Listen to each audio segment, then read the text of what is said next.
No dia 13 de novembro, fomos para o lançamento do livro Pedagogia Jurídica, na Livraria Cultura do Shopping Rio Mar, em Recife. Este livro, que foi organizado por Simoni Freitas de Melo e Gidaí Lopes dos Santos, retrata as práticas do pedagogo no judiciário pernambucano. Confira a entrevista que eu fiz com as autoras.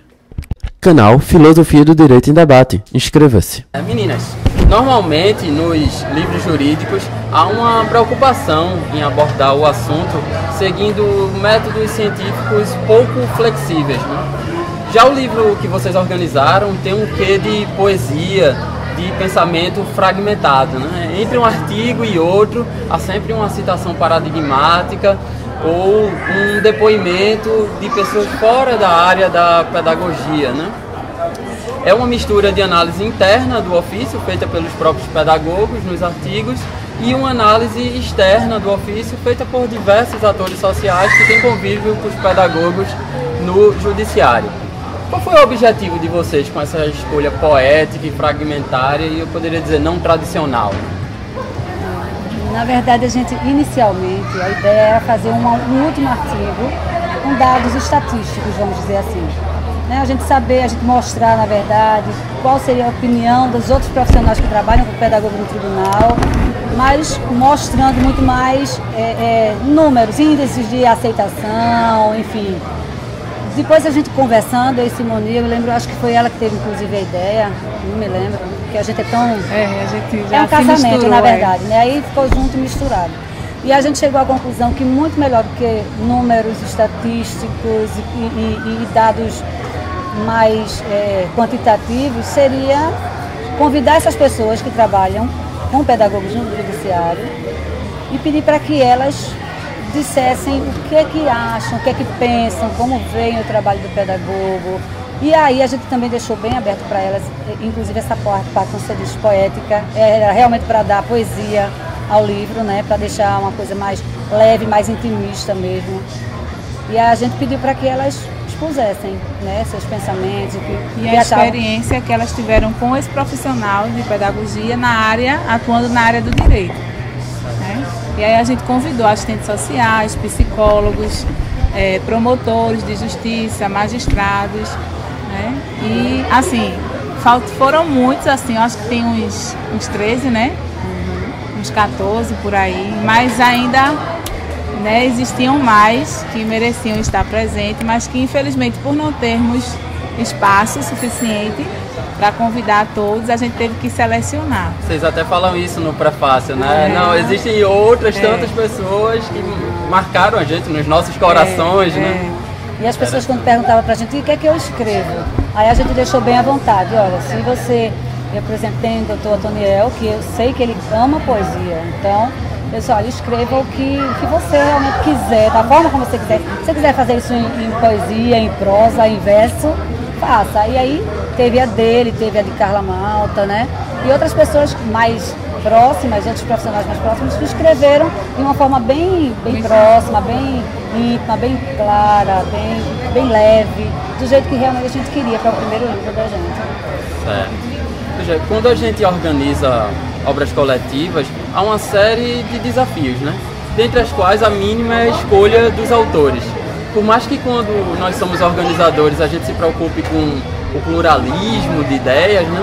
A gente tem sempre uma mensagem que a gente quer passar através desse livro. Eu quero saber quais foram os critérios utilizados para a escolha desses profissionais, né? Qual era o perfil de profissionais que vocês queriam que estivesse nesse livro? Inicialmente eram pedagogos do TJPE, né? E aí a gente convidou a todos, deixou aberto a todos os pedagogos que a gente tinha contato, a gente mandou e-mails informando que a gente estava querendo organizar um livro, quem se interessasse em fazer artigos sobre sua prática ou sobre algum outro assunto que tivesse relação com o jurídico e com a educação, né? Então a gente deixou aberto, convidou todos os pedagogos.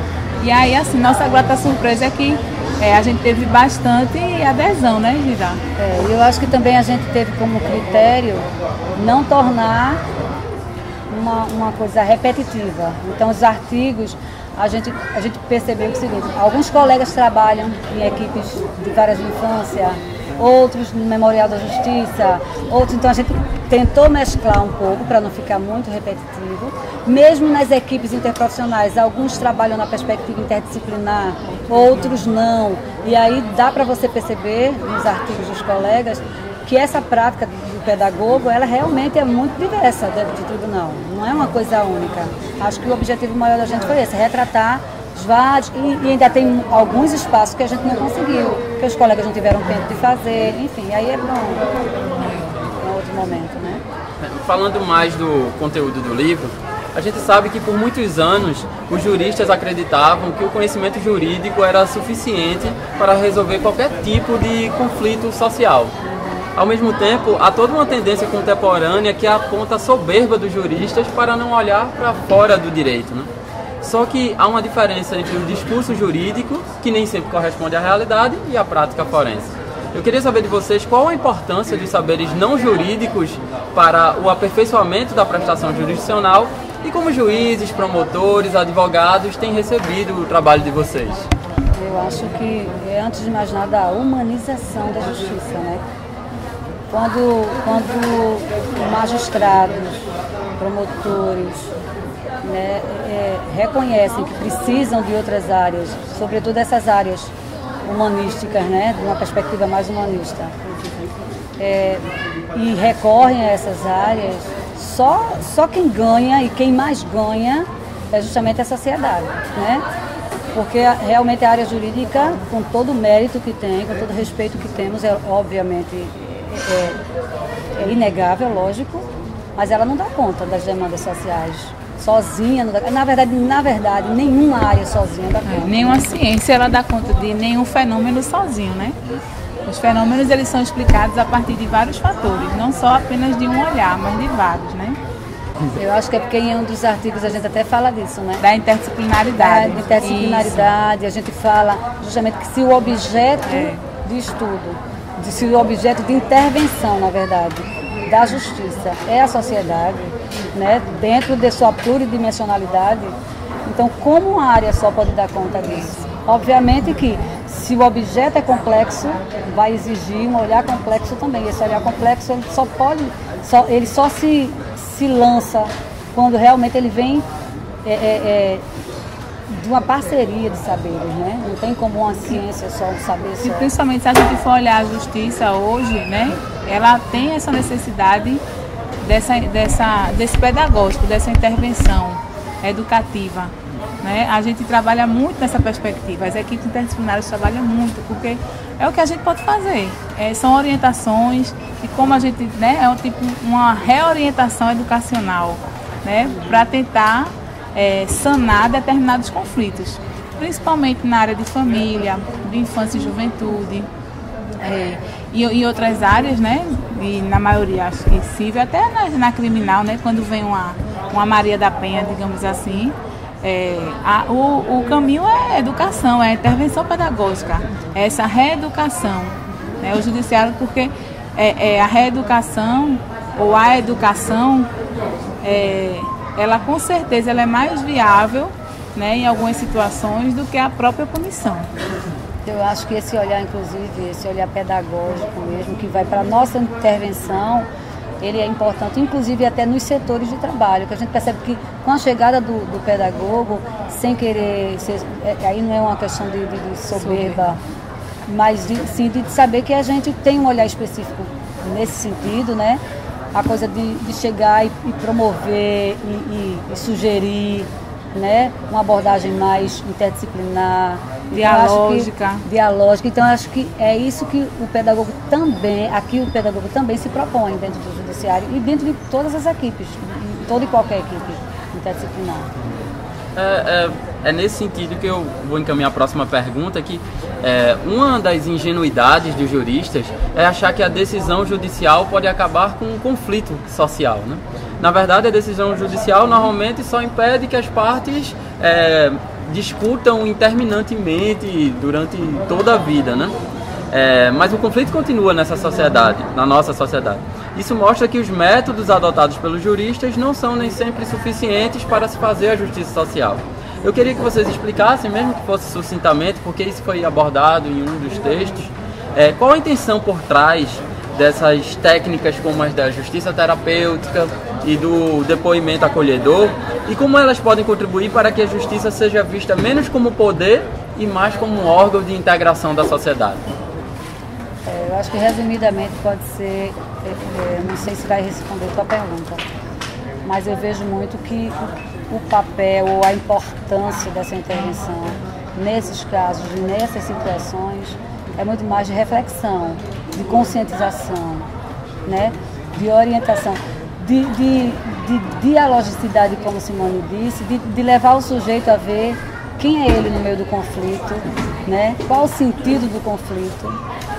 E aí é como você diz, de fato, eu acho que aí a lei ou a determinação judicial interrompe essa reflexão, mas por um momento interrompe, mas não, na verdade o conflito perdura, permanece, enquanto os sujeitos não perceberem, não se perceberem, né, dentro desse conflito, qual o seu papel, o porquê do conflito. E eu acho que o trabalho do pedagogo e dos demais membros da equipe é justamente esse, é levar a questão da reflexão. A gente hoje tem, né, que está vindo aí, né, o processo judicial eletrônico, né, o PJE, e com ele vem algumas demandas, vem a questão da mediação dos conflitos, né, vem a questão da justiça restaurativa, que é o que está, digamos, em moda, né, então tudo isso, né, tudo que está surgindo agora, mas que não é novo, né, que já são ideias antigas, mas que digamos que para a nossa prática, para a prática do judiciário e do judiciário pernambucano, não é uma coisa que está emergindo agora,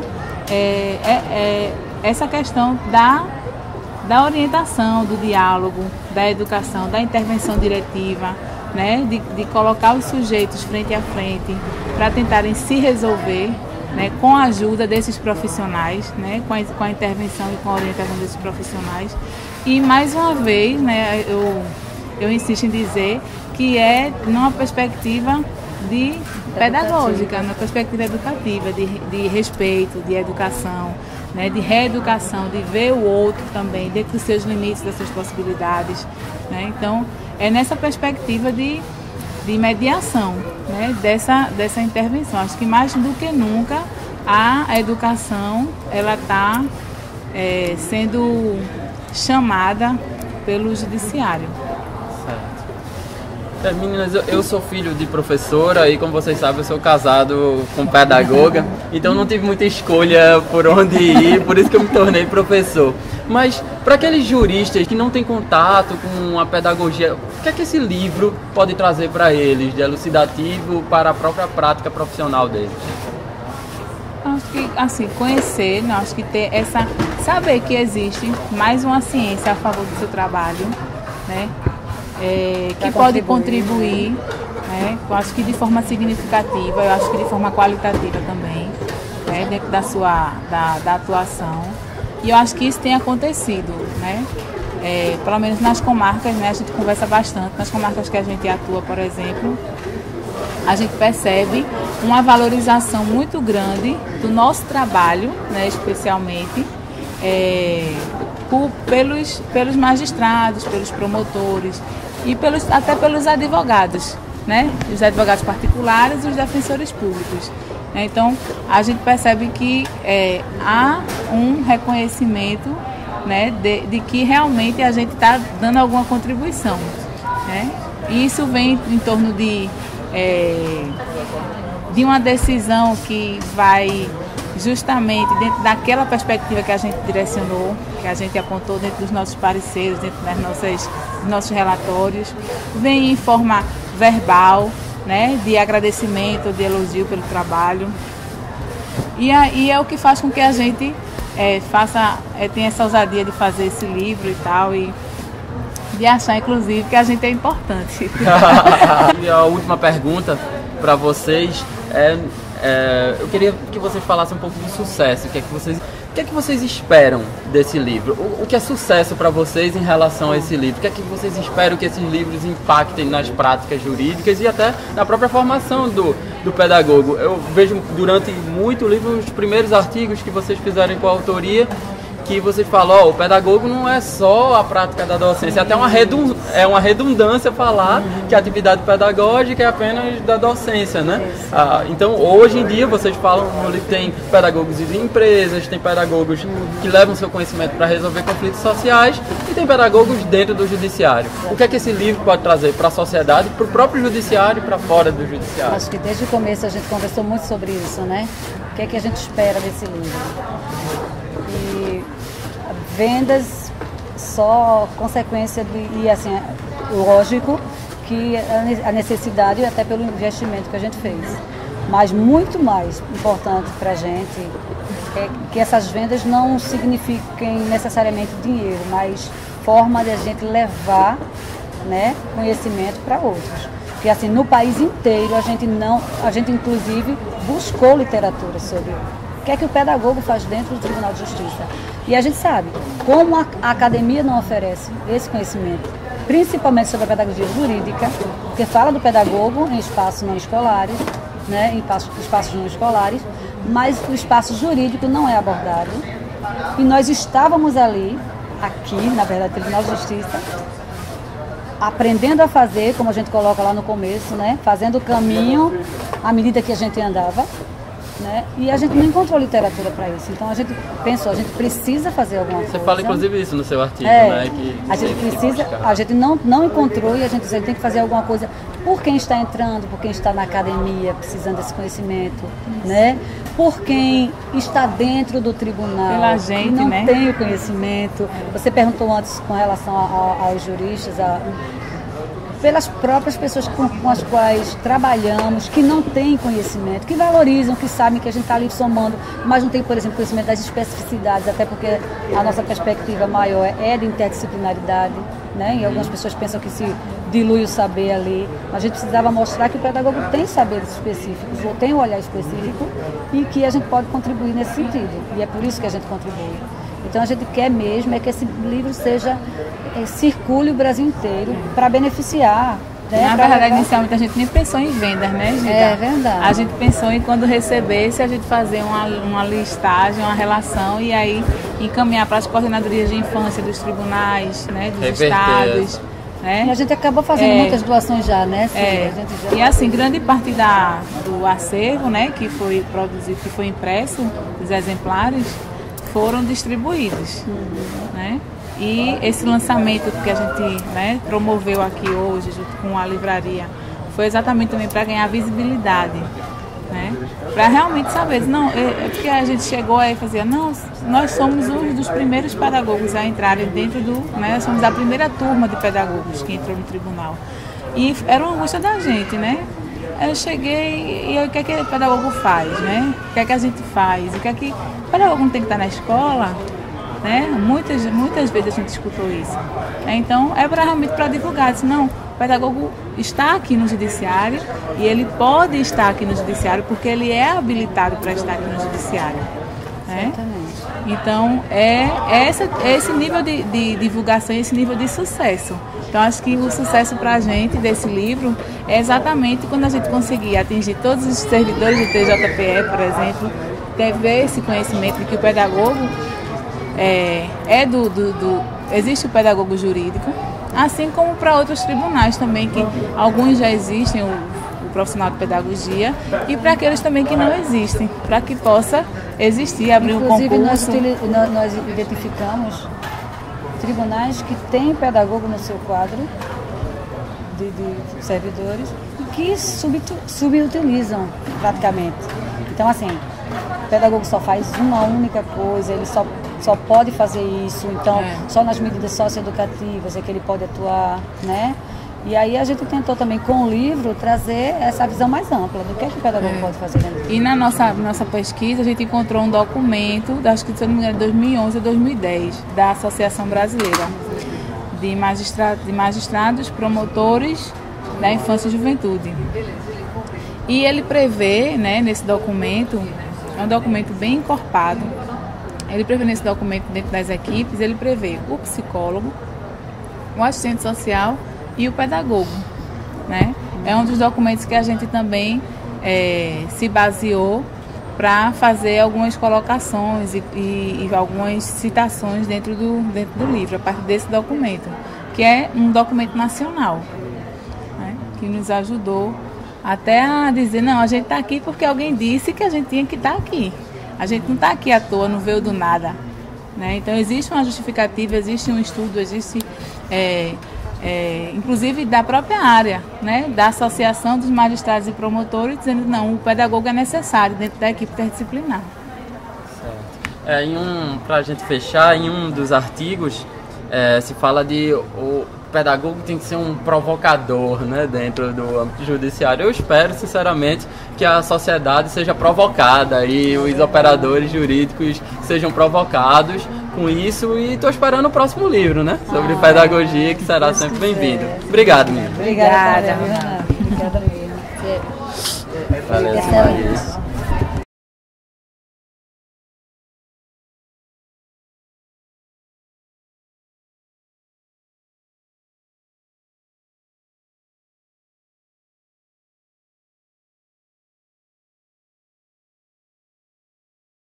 Canal Filosofia do Direito em Debate. Inscreva-se.